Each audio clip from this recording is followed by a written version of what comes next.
Assalamualaikum. Salam sehat, salam berbahagia. Ketemu lagi saya dengan saya Hafaz.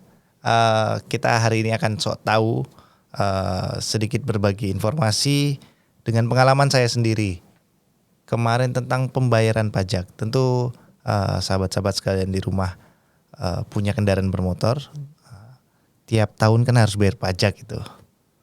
Nah, pembayaran pajaknya akan cari samsat pertama kali. Dan pengalaman pribadi saya ini terjadi di Jakarta. Saya ke Samsat, antriannya luar biasa dan loketnya agak banyak. Ada loket untuk registrasi pembayaran, dapat kode bayar, kemudian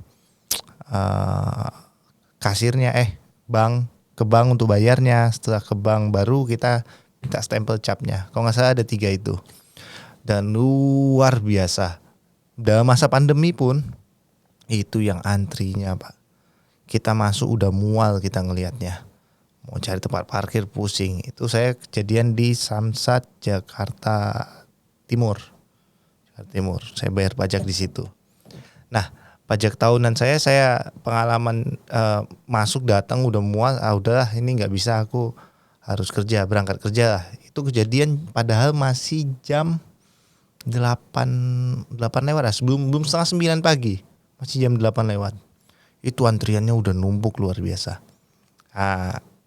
Pulang berangkat kerja di tempat kerja saya searching. Oh, rupanya ada cara untuk kita bisa memotong antrian. Nah, ngapa saya bilang motong antrian? Sebenarnya prosesnya hampir sama, cuman loketnya banyak, yaitu pembayaran pajak secara online.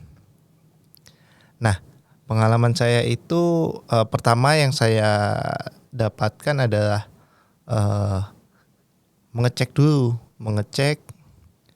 terkait berapa sih saya harus bayar.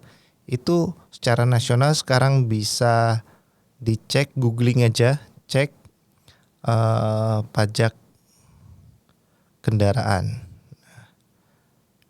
cek run more di samsatpkb2jakarta.go.id.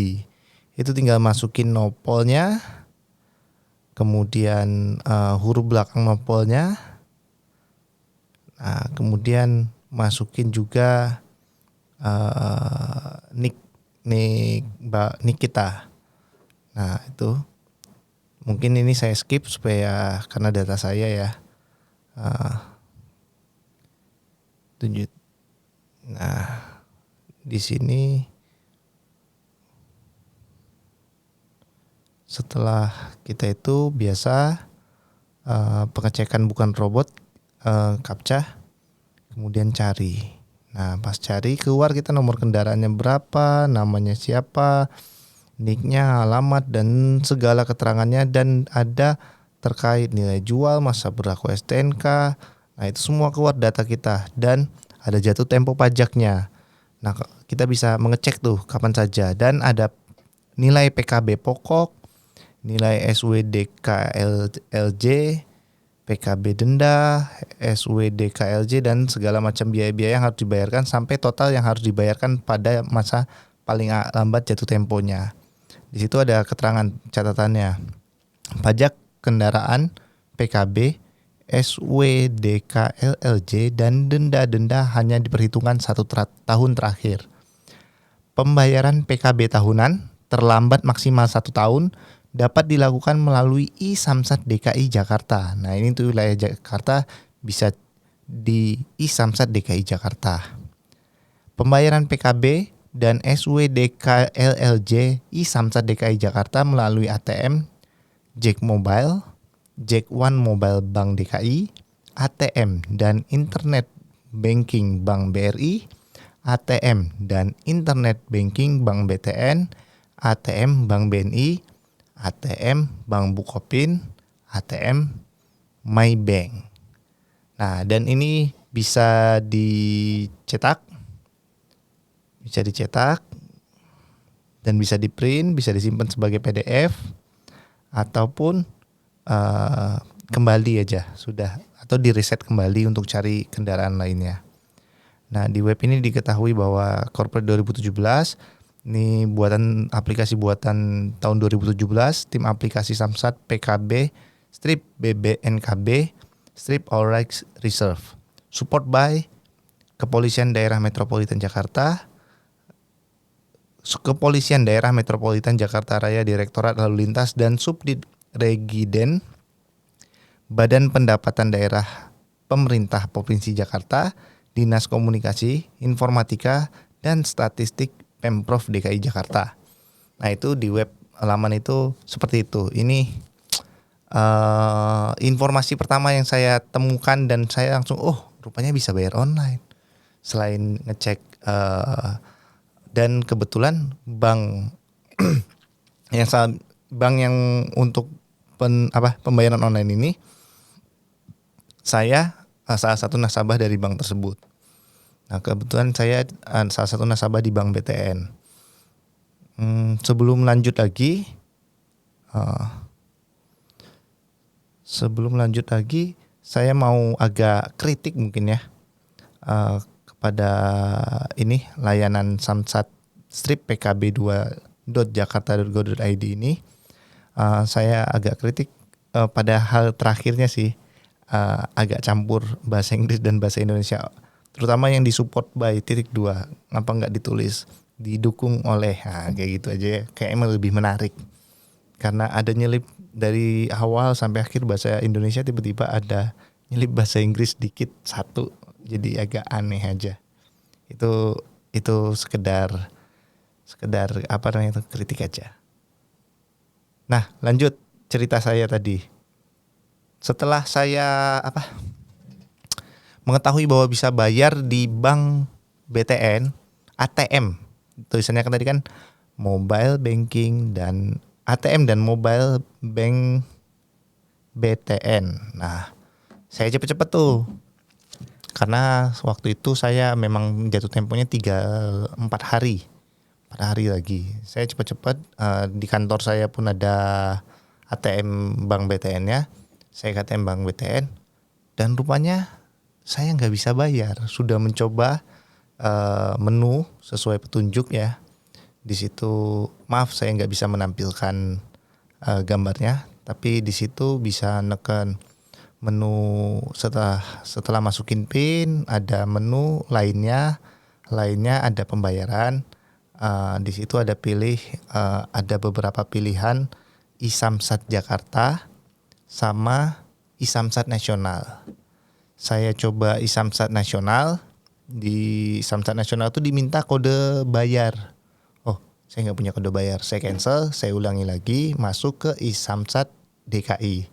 Nah, di iSamsat DKI itu lebih mudah. Tinggal masukin nomor kendaraan, nomornya dulu, kemudian masukin huruf kendaraan itu dikonvert. Nah, dikonvert A jadi apa, B jadi apa, C sampai Z. Tinggal masukin, jadi berupa angka kita masukinnya, yang terkonvert nanti jadi huruf. Kemudian keluar tagihan kita approve, kita bayar. Sesimpel itu, sangat simpel. Itu nggak sampai 5 menit kita bisa melakukannya. Tetapi saat saya melakukan bayar, gagal. Saya ke CS-nya lah. Pas di CS juga bingung, hampir saja saya disuruh ganti ATM. Saya bilang ke CS-nya, Mas, aku transaksi bisa, narik bisa, cek saldo bisa, transfer bisa, semuanya bisa, aku nyoba. Tetapi nggak bisa, cuma iSamsat. Ini kenapa? Nah, pikir, daripada ribet lah, kataku, harus ganti ATM, nanti belum tahu hasilnya juga. Informasinya kan bisa di bank BTN, di ATM dan mobile banking BTN. Ya udah, aku register ini aja lah, install mobile banking ATM aja. Di mobile banking di BTN Mobile itu saya register, saya daftar, karena harus daftar ke CS-nya harus aktifin kita. Nah, setelah saya daftar, rupanya lewat ATM bisa. Jadi mau bayar lewat ATM, Bapak harus aktivasi dulu mobile banking ya. Mobile banking BTN. Untuk Bank BTN pengalaman saya seperti itu. Jadi kalau Bapak Ibu sahabat-sahabat sekalian belum mengaktifkan mendaftarkan diri untuk aktivasi mobile banking di BTN, menu pembayaran e-Samsat di ATM-nya tidak akan bisa digunakan. Nah, itu catatan penting. Nanti kalau nyobain di ATM BTN, terus e-Samsat segala macam sampai di akhir tekan bayar gagal. Nah, itu perlu dipertanyakan. Sudah daftar mobile banking BTN belum? Nah, harus daftar dulu. Nah, itu pengalaman saya di pembayaran melalui ATM. ATM-nya Bank BTN. Nah, kemudian jadi lewat mobile banking sekarang juga bisa bayar lewat tangan.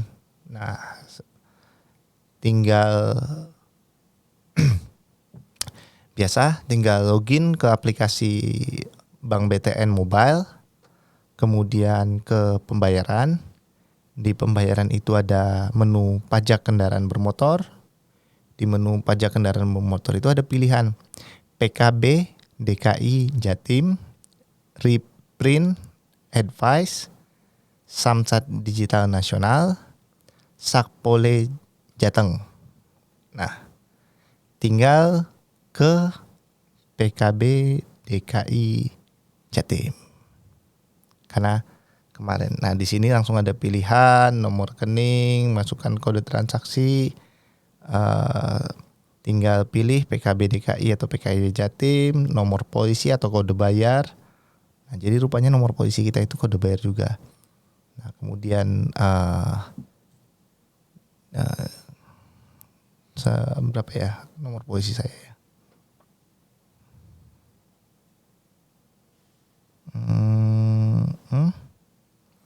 Kemudian kirim daftar bayar. Kalau sudah masuk, jangan lupa kalau bayar itu kalau nggak salah saya dibukanya 1 bulan sebelum jatuh tempo. Jadi kalau belum, maka akan ada tampilan nopo tidak terdaftar karena belum ada tagihan kayak gitu. Nah, jadi ada di mobile bankingnya sendiri ada PKB DKI Jatim, saya ulang, ada Reprint Advice, ada Samsat Digital Nasional, ada Sakpole. Nah, jadi setelah membayar mau ATM ataupun dari mobile banking, nanti kita akan mendapatkan akan dapatkan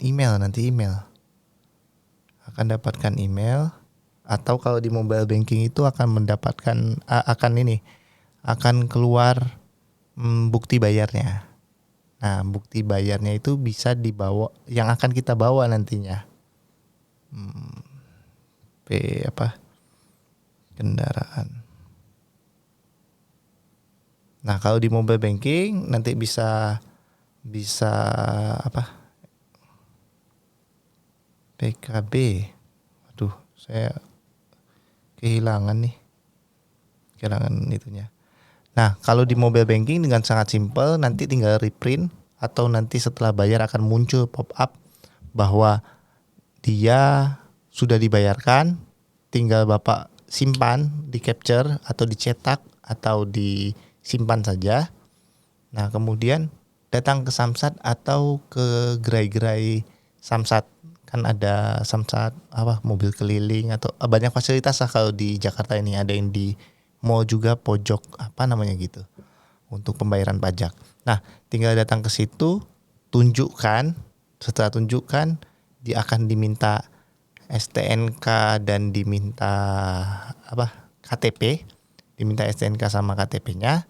Tidak sampai 10 menit STNK itu selesai. Jadi kita motong antrian yang luar biasa panjang, yang kalau misalnya saya ikut ngantri itu bisa seharian baru kelar. Mungkin setengah hari lah baru kelar. Tapi kita motong antrian, kita bayarnya langsung lewat ATM, berarti kita motong satu antrian, nggak ngambil kode bayar, langsung pembayaran sekaligus. Dan kita nggak pakai ngantri karena ATM banyak. Karena apalagi mobile banking di tangan kita nggak ngantri. Nah, tinggal bayar, kita simpan bukti bayarnya. Setelah kita simpan bukti bayar, tinggal datang minta cap. Cuma antrian di saat datang minta cap. Dan kebetulan kemarin itu gak banyak yang udah menggunakan fasilitas ini. Nah, gak banyak yang guna fasilitas ini. Ya saya gak ngantri, datang langsung dilayanin. Gak sampai berapa menit langsung dibalikin. Karena cuma untuk dapat cap. Dia verifikasi, itu dicap kita. Dibalikin lagi STNK saya. Wah, itu salah satu inovasi yang menurut saya sangat membantu, apalagi posisi kalau kita yang kerja ini. Jadi kita bisa meninggalkan lokasi kerja kita ke gerai atau tempat ke samsat terdekat, itu akan memotong banyak waktu dan kita bisa melanjutkan aktivitas kita dengan cepat lagi. Jadi nggak usah pusing-pusing, nggak usah izin, nggak usah mikir hari ini harus membebaskan waktu 1 hari untuk bayar ini, tapi hanya sesaat kita lepas dari kegiatan-kegiatan kita dan kembali ke kegiatan kita. Dan dengan seperti ini rasanya seharusnya sahabat-sahabat sekalian tidak kerepotan dan ya harus nambah rajin untuk bayar pajak, karena itu kewajiban kita sih. Kadang-kadang yang bikin males itu yang ngantrinya. Nah, semoga dan semoga besok ada pembaharuan lagi sehingga kita akan lebih mudah hidup, pelayanan-pelayanan semakin lancar seperti ini di berbagai ini, dan kita sebagai masyarakat semakin sadar dan makin terlayani dengan baik. Mungkin itu saja video saya. Mohon maaf kalau saya ada kesalahan dalam membaca istilah atau saya ada nyebutnya salah atau informasi dari saya salah, tolong dikoreksi. Tapi ini pengalaman pribadi yang sangat menyenangkan di Jakarta ini. Mungkin itu aja. Sampai jumpa di video lainnya. Salam sehat, salam berbahagia. Assalamualaikum.